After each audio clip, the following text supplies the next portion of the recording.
presenting Your Story Hour, building for a better tomorrow. Hello, and welcome to Your Story Hour. I'm Aunt Carol. And I'm Uncle Dan. And you know, Aunt Carol? Yes? Well, we want to extend our welcome to our listeners of all ages. Sometimes people think that Your Story Hour is just for kids. But we've learned that the true picture is quite different. That's right, Uncle Dan. We receive letters from listeners both old and young, and we even recently received a letter from a mother who said her child was listening even before he was born. Really? Uh-huh. I guess she must have been an avid listener herself, so before her child made his grand entrance into this world, he was already hearing our stories. Well, her child just might hold the record for the youngest listener. I think so. Anyway, I guess we should get started. If you remember, we're following the Allen family and their close friends, Caleb and Lucy Smith, on their Oregon Trail journey. The Allen family consists of the father, Joshua, the mother, Sarah, the children, Abel, age 15, Mary Jane, 13, Abby, age 9, and Faith, age 3. And Grandpa Allen as well. Oh, we must remember Grandpa. Right, and when we left off last time, Captain Jack, who is their wagon train guide, had just given the signal for the group to leave Independence, Missouri, a popular starting point for the mini wagon trains that made their way across the country in the mid-1800s. So, Aunt Carol, what's up next? So now we continue our saga with this episode, which I call Trouble on the Prairie. During the first days on the trail, everyone began to get into the routine that would be theirs for the months that followed. Up at 4 a.m. to the tune of Captain Jack's bugle, the cows milked, the other animals brought in from their overnight grazing and wandering, breakfast cooked over a campfire and eaten by 6:30. Lunches packed for the midday rest time called nooning, oxen yoked, and everything loaded up ready to go by 7 o'clock. Wagons, ho! And then the long day's journey began with Pa and Caleb walking along beside the oxen, shouting out their commands and cracking their enormous whips that sounded like gunshots over the heads of the great beasts to guide them along the path. Abel spent his days herding their family's animals to keep them heading in the right direction. Grandpa drove his wagon's mules. Ma tended to little Faith, sometimes trying to attend to small chores while their prairie schooner swayed to and fro, as did Lucy in her wagon, and yet both women walked much of the time. Mary Jane and Abby loved to walk along beside their wagon and pick the spring flowers that grew along the wayside. Hey, look, Mary Jane. Aren't these pretty? Let's pick some. Ma said they're called white wind flowers. That's a good name, because it sure can be windy out here on the prairie. And dusty. Yeah, it's so dusty it's hard to breathe sometimes, especially when it's our turn to be one of the last wagons. By the time the other wagons and all the animals up front stir up all the dust, you can hardly see where you're going. Move on there, Big Sam. Hit along, Brutus. Pa sure has his hands full with those oxen. Big Sam and Brutus are good in the lead, though. Pa's big whip sounds like a gunshot, and it's so heavy I can't even lift it. But he never hits the oxen with it. He just snaps it over their heads. And that tells them which way to turn. Yeah. Anyways, did you see Abel last night? Uh-huh. He looked like a raccoon. He had his nose covered with his handkerchief all day. And when he took it off, it looked like... like he was wearing a mask of dirt around his eyes. Yes, I saw him too. Ugh, boys are so dirty. And so are some girls. And some girls don't even wear their bonnets and are getting all tan and ugly. Well, well. Maggie Hogan, I thought you never came out of your wagon. Oh, I come out. But not usually when we're traveling. It's too... Yeah, we know. Too dirty. Yes, dirty. Today we're near the front, though. And we have horses to pull our wagon. They can go a lot faster than mules or your old oxen. Well, we like our oxen. Pa says... What?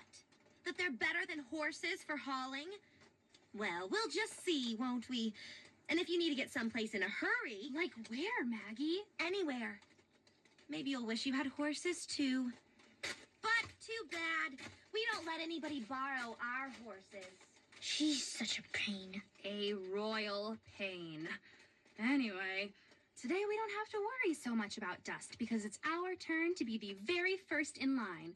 All the dust will be behind us. Grandpa says, be glad it's only dust. 'Cause when it rains, it's gonna be mud.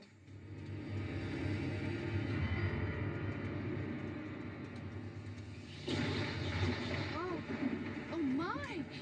Abby! Mary Jane! Mama, I'm scared. We'll get in the wagon, Faith. Don't worry. Oh, what a storm. It just came up so fast. Whoa there, Big Sam. Mary Jane! Abby, come quick! Mama! Everybody to your wagons. Captain Jack! The wind! It's so... Tie down the canvas. It's gonna be a bad one, folks.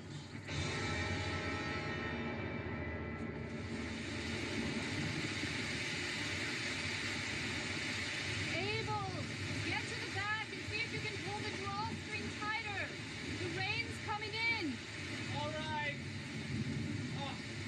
Oh, all our bedding is wet. Mama, the wagon. It's shaking. Hang on and keep down, everyone. I've got to stay outside and hold on to Big Sam and Brutus. If I don't, they're likely to bolt. Oh, Joshua, be careful. I'll be out with you in a second, Pa. The rain's coming right through the canvas cover. Mama! I'm right here, Faith. Don't be afraid. The canvas, it's starting to rip. Grab the edge if you can, Mary Jane, and hold on tight. Ah, it's hail. Huge chunks of hail. Oh, Lord, please save us all. After almost an hour, the worst of the prairie storm passed by, leaving behind a steady rain. Just as Grandpa had predicted, however, the rain produced its own problems.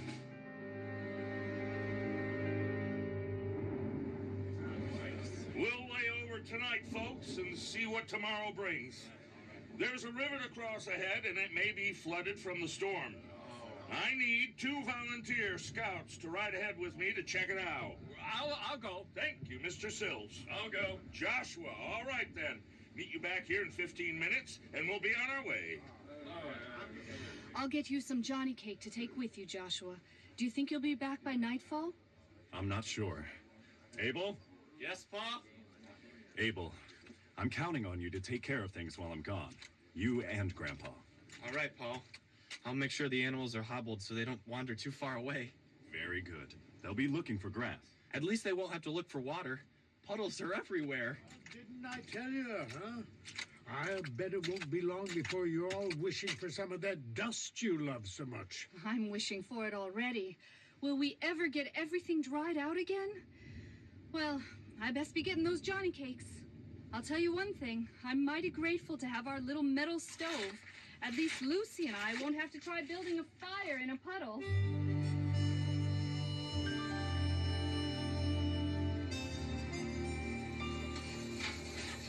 Mary Jane, supper's almost ready. I'll be needing the milk bucket from under the wagon. Even though we didn't travel as far today, the movement of the wagon should have already churned the butter in the bucket. I'll get it. At least that's one chore we don't have to do. The butter gets churned when the wagon sways back and forth. Abby! Yes, Mama? You and Faith get the dishes and utensils out of the grub box. I'll bring supper to the wagon so you can stay out of the mud. As soon as Abel and Grandpa get in from their chores, we'll eat. Is Pa coming back tonight? Are they Indians? Now don't you go worrying about Indians, Faith. Your father will be fine. At least I hope so.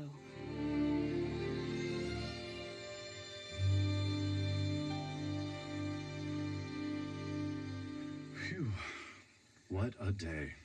The girls just now fell asleep here in the wagon. We didn't even try to put up the tents. Anyway, they'll be glad to see you made it back safely. Faith was worrying about Indians, and I'll admit that Well, in fact, we did see some. They rode right up to us, war paint and all. No. Yes. But there were only a few. They rode up, stopped, pointed at us, and laughed. They laughed? Mm-hmm. Oh, well, thank goodness they didn't They try. didn't make any trouble. They're not the real problem. Oh? The river's running high, very high and very fast. And very dangerous. Yes. We'll have to give it a few days to settle down. The banks are so muddy, our wagons will sink to the axles if we try to cross. But Captain Jack knows just what to do. Oh? Tomorrow, we'll pull the wagons near the river and cut timber in the woods there. We'll lay the long logs side by side, parallel to the river on top of the mud. Back from the bank maybe, 20 feet or so. That way our wagons can roll across the logs into the water. A few of us will go to the other side and do the same thing there as soon as it's safe, so we can get up the bank over there. And that will work? According to Captain Jack, it will.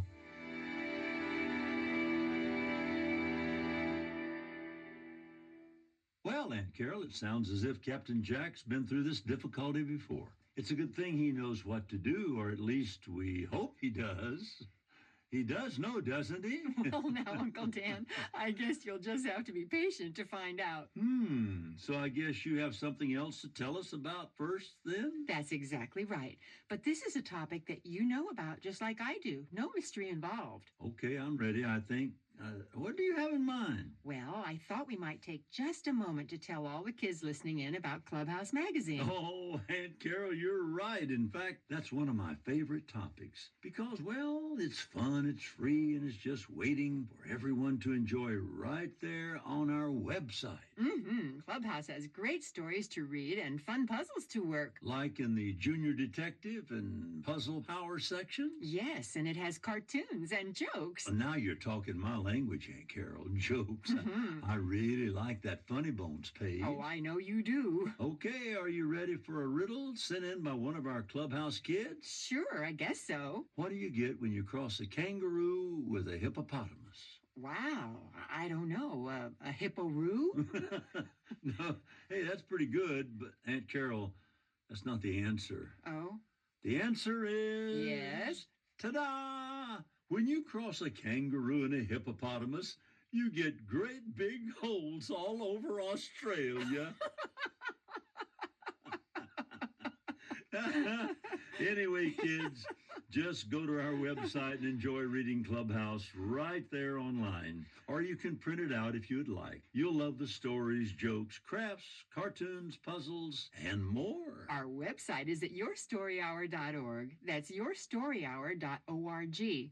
And now, Uncle Dan? Yes? We'd better get back to our story, which we call Trouble on the Prairie. A river crossing, and there were many along the way, even under the best of circumstances, could be a risky business. Not a few animals, wagons, and people, too, were swept away over the years, especially when the rivers were running swift and deep.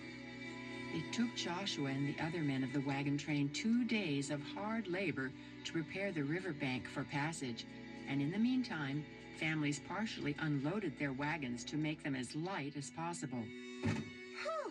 Sarah, what a job. Let me guess, Lucy, you got your heirloom clock unloaded before Caleb decides to take your wagon across the first time. Yes, I guess it's silly. I mean, we can't wear that clock. We can't eat it, but still. Never you mind. I understand completely. Your clock and my china are the two things that will make it seem a little like home once we get to Oregon. The men and boys worked to cover the outside of the wagons with tar to make them as watertight as possible. The plan was for each wagon to make the first trip across with just part of the load, which would be taken off and stacked on the far side. The wagons would cross back, take on the remainder of the family's belongings, and cross again. Each wagon would then be completely reloaded, ready to continue. Mr. Hogan, Maggie's father, restless because of the delay, insisted that he didn't need to wait, that his horses could easily swim across, pulling their partially loaded wagon to the other side.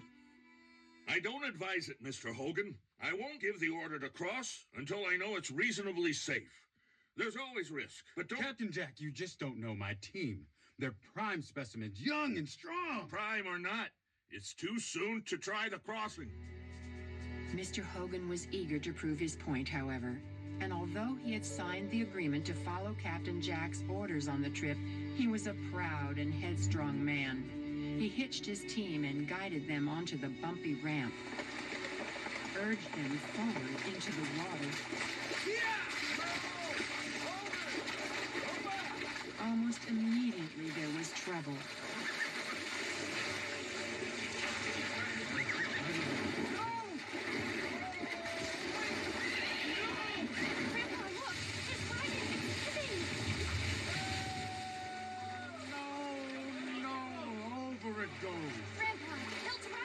He can swim, Mary Jane, if he can get clear of the horses and the wagon.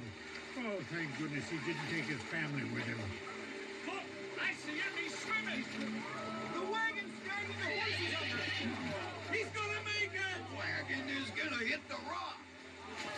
Look, he's crawling up the bank on the other side. He's all right. I can't see the horses. They're goners for sure. They are. Oh, they are. Grandpa, I don't want to go across the river. What if we can't make it? Now, don't you worry. We won't be going over until the river settles down. After this, maybe more people will realize that when Captain Jack gives advice, it's best to listen. What about Mr. Hogan's wagon and the horses? Maggie, she was bragging about their horses. Yeah, I know. Mr. Hogan was pretty proud of his team. So what now, Grandpa? What will happen to Maggie's family? Mr. Hogan's lost supplies and drowned horses were the first real tragedy of the trip. One of the horses had been able to get free and swim to the far bank, but the others, dragged down by the wagon in the swirling current, were lost. However, in a spirit of cooperation, other members of the wagon train graciously tried to help the Hogan family transport their remaining supplies, and they generously offered to share their own items. I have a little room on my wagon, Maggie. Tell your mother I'll take on a couple of your trunks. My wife has an extra quilt. Sure she'd let you folks use it. We can make room for your grub box. A good thing that wasn't lost. We have an extra camp chair you can use. If you want to ride in our wagon sometimes, Maggie, I'm sure Ma would let you. Well, Mary Jane, I'm sure Pa will let me ride our horse if I want. It's better than riding in a bumpy old wagon anyway. I thought you liked riding in a wagon, but you just suit yourself, Maggie Hogan. Ride your horse or walk all the way to Oregon. See if I care. Mary Jane, there's no need. Oh, I know. No need to be nice to some people. You know that's not what I was going to say. I know, Grandpa, but she just makes me so mad. Well, never you mind. Doesn't matter what other people do or say. Don't react to their bad behavior with your own now. I'm sorry. I'll try to remember about their wagon and their horses and be glad that Maggie wasn't on the wagon and drowned or something really horrible. Well, it's always good to try. Anyway, I'm hoping you'll try real hard.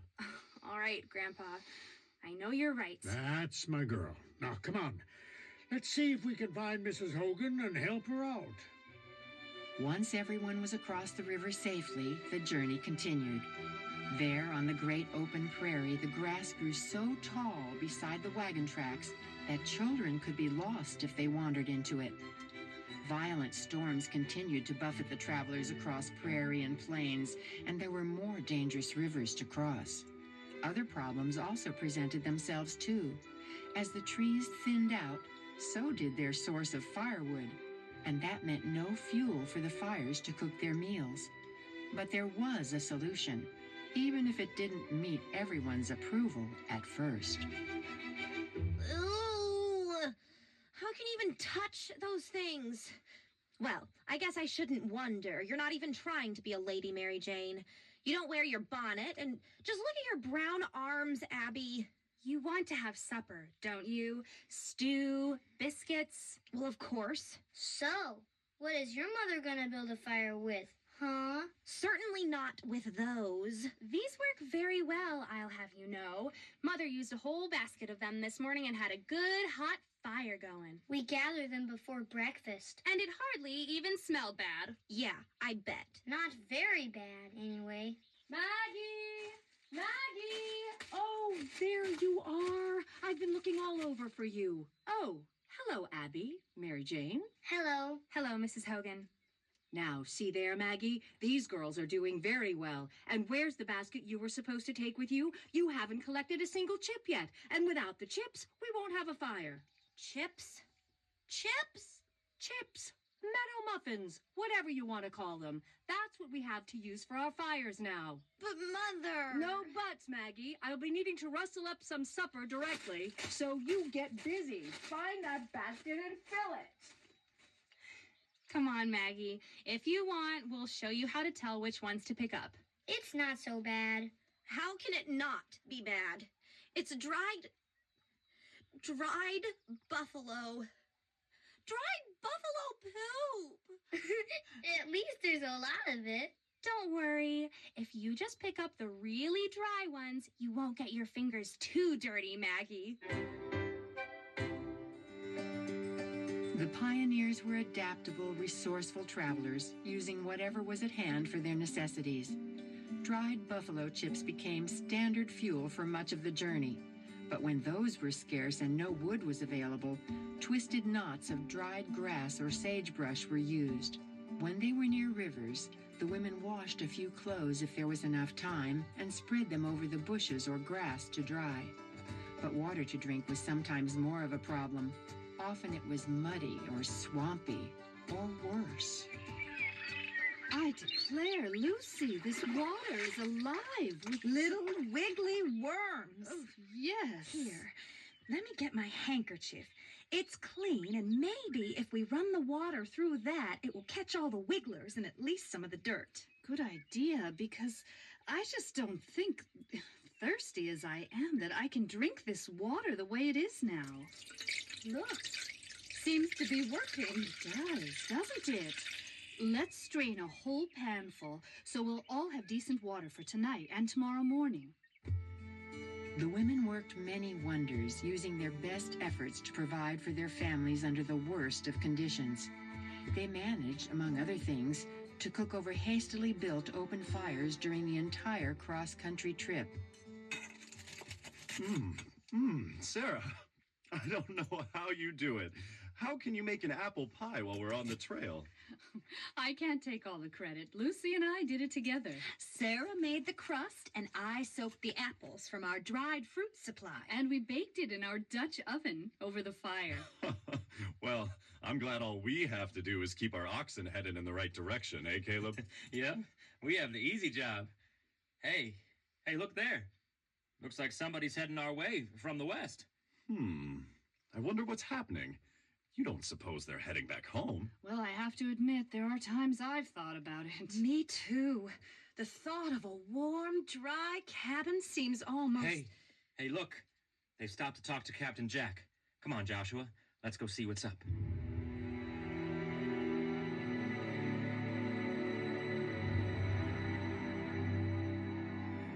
So, Mr. Baxter, is it? Yes. Baxter, Josiah Baxter.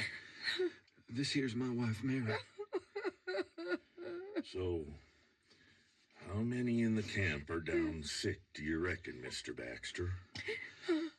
How many? How many? I don't know. Seems like everybody. So many we couldn't just move on. Every day we bury a bunch more. Including my Mandy. She was only 4. And my baby, Jeremy, just 2. Took sick in the morning. I was dead by nightfall. My babies are gone. The cholera is killing everybody. How far ahead on the trail were you when this happened? Just up the way, 25, 30 miles. And it's happened before. So many graves. I know the place. Lots of graves there over the years. Oh, yeah. Some new, some old.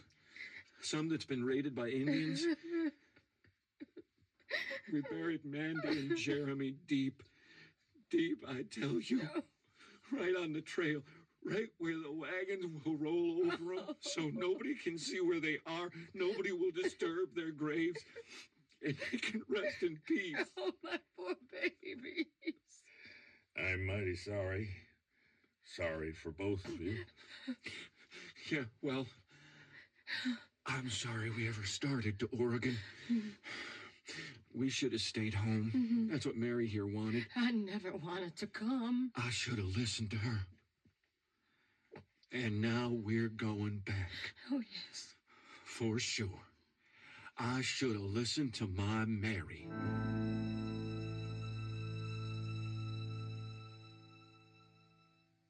Oh, Joshua, cholera. What if... It sounded bad, all right, Sarah. What do you think, Caleb, Lucy, Dad? Should we go on? I sure feel sorry for Mr. Baxter and his wife. So do I. I guess most of the people die from it once it hits them. Well, not good news. But what do we have to go back to? We've sold everything off. Yes, but we could start again. True enough. I agree. I just don't know. We've come so far already. Joshua, think of the children.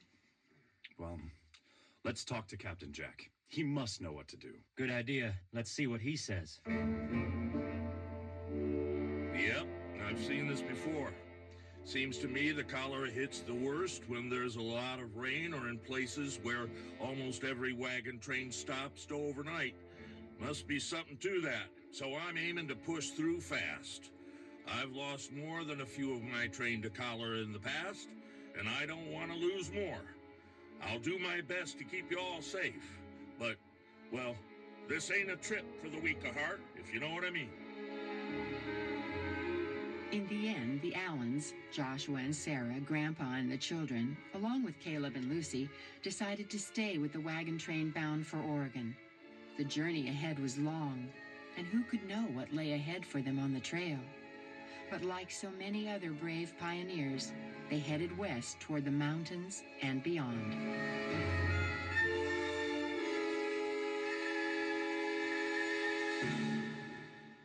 Brave pioneers. You're sure right about that, Aunt Carol. Yes, it's hard to imagine what the Oregon Trail pioneers endured during their trip. But when you stop to think about it, life in those days was much harder, even if you weren't traveling in a wagon train. True. People had to deal with no running water, no electricity. No radio, no TV, no cell phones. Well, for sure, the list could go on and on and on. And speaking of going on, I wish we had more time to go on, but it appears from a glance at that clock on the wall... Ah, so I see. It's almost time to say goodbye. But first, I think we should say at least a quick thank you to the adults out there who've decided to help your story hour by sending in a donation. It may be a quick thank you, Uncle Dan, but a very sincere one. It is. You see, we depend on you adults in our listening audience to help us when you can, since we are not funded by any church or any other group. So your contributions to your story hour, whether large or small, are very much appreciated. You can go to our website at yourstoryhour.org to donate, or give us a call if you'd rather. Our phone number is 800-987-7879. That's 800-987-7879. Or you can contact us by mail if you wish. Our address is Post Office Box 8, Niles, Michigan, 49120. That's P.O. Box 8, Niles, Michigan, 49120. And now, unfortunately, we really do have to wrap things up for this time. But we'll be looking forward to seeing you next time, so be sure to tune in. You won't want to miss it.